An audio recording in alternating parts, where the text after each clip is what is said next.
पर अभिजीत ठाकुर हमारे साथ लखनऊ से बने हुए हैं। अभिजीत, क्या शाहीन के घर वालों को भनक थी कि वो इस बड़ी साजिश को अंजाम देने की तैयारी कर रही है?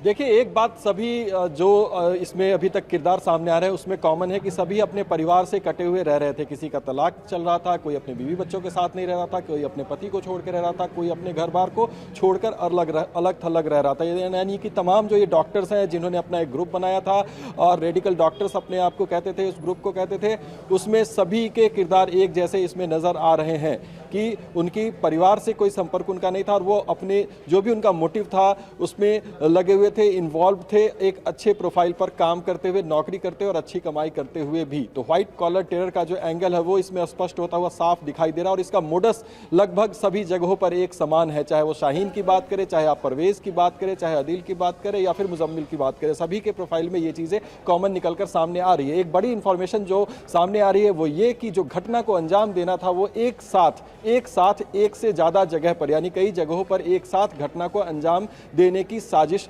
रची जा रही थी लंबे समय से और इसी प्लानिंग को एग्जीक्यूट करने के लिए लगातार ये लोग संपर्क में रहते थे। इंस्टाग्राम से जो चैटिंग, जो टेलीग्राम के जरिए चैटिंग की बात सामने आ रही है उसमें भी यही बात बिल्कुल अभिजीत, उससे भी संपर्क किया जाता था। लौटूंगी आपके पास। इस बीच बड़ी खबर है, दिल्ली धमाका केस में जम्मू कश्मीर के शोपियां से मुफ्ती इरफान गिरफ्तार हुआ है। इरफान के घर से 5 मोबाइल फोन जब्त कर लिए गए हैं। गिरफ्तार डॉक्टर्स को मौलवी इरफान अहमद ने कट्टरपंथी बनाया, भड़काने का काम किया, डॉक्टर्स को जोड़ने का काम किया।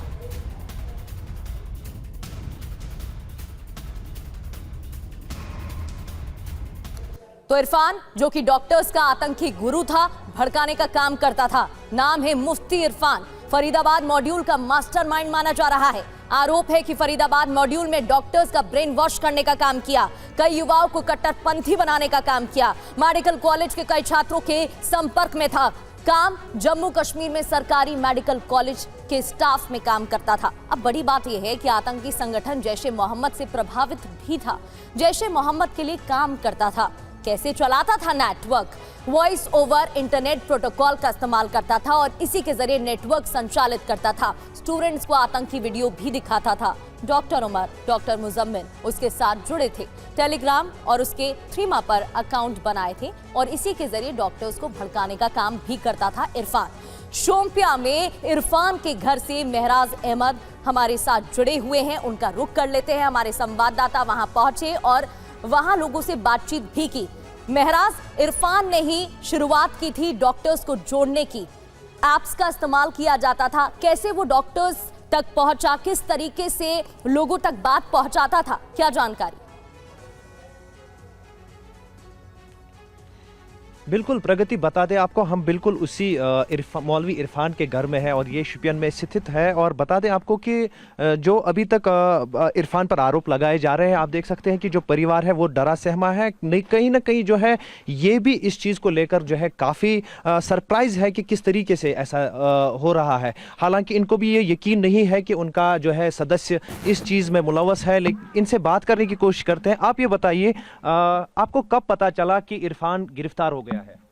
उसको ले गए 18 अक्टूबर से, यहाँ से 18 अक्टूबर, हाँ 18 अक्टूबर वो सो गया बिस्तर में, उसको ले गया। अच्छा, हाँ। तो श्रीनगर से पुलिस आई थी? हाँ, श्रीनगर से पुलिस आई, श्रीनगर से पुलिस आया। क्या कुछ बताया गया था उस टाइम? हमने उनको बोला इसका इल्ज़ाम बोलो, इस किस इल्ज़ाम से इनको गिरफ्तार करते हैं। उनको बोला, उन्होंने वहाँ से वापस जवाब दिया, आपके क्या डीसी हैं, एमएलए हैं, आपको बताएंगे। फिर उसको ले गए।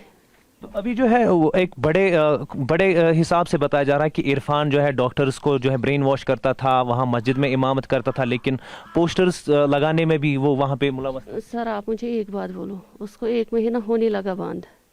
अब जब कल ये ब्लास्ट की बात आ गई, अब इसमें इनका इन्वॉल्वमेंट कैसा है? ये कौन सी बात है? ये तो सरासर इल्ज़ाम है उस पर। ये तो कोई साजिश है उसके खिलाफ।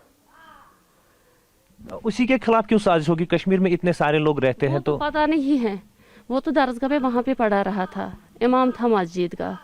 हॉस्पिटल में कभी काम करते थे? नहीं, कभी नहीं। हमारे खानदान में कोई नहीं है हॉस्पिटल का काम करता है, कोई नहीं है हमारे खानदान में ऐसा कोई लड़का या लड़की। तो नौगांव मस्जिद में वो इमामत करते थे श्रीनगर में। हाँ। कितना टाइम हो गया था? 7 साल। 7 साल? हाँ, 7 साल से।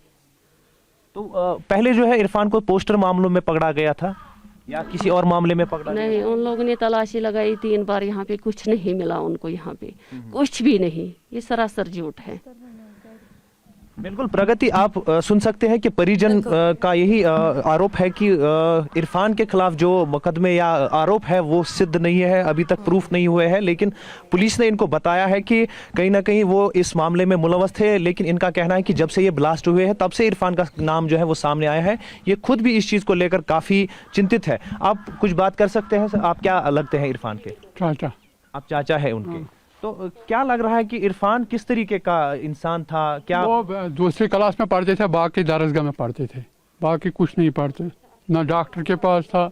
वो बोलता है तो जहनियत कैसी थी? जहनियत खाली दरसगाह पढ़ती थी, खाली दरसगाह पढ़ा था। दरसगाह पढ़ाई।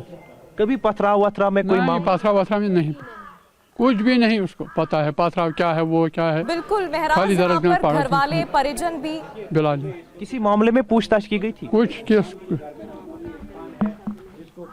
जी जी प्रगति। परिजन भी यहाँ पर हैरान है कि ऐसा कैसे हो सकता है, क्योंकि बिल्कुल तरबियत ऐसी नहीं थी उनकी तरफ से, कहा जा रहा है जिस तरीके का काम किया गया, लेकिन सबूत तो कुछ और ही सामने आ रहे हैं। लौटूंगी आपके पास।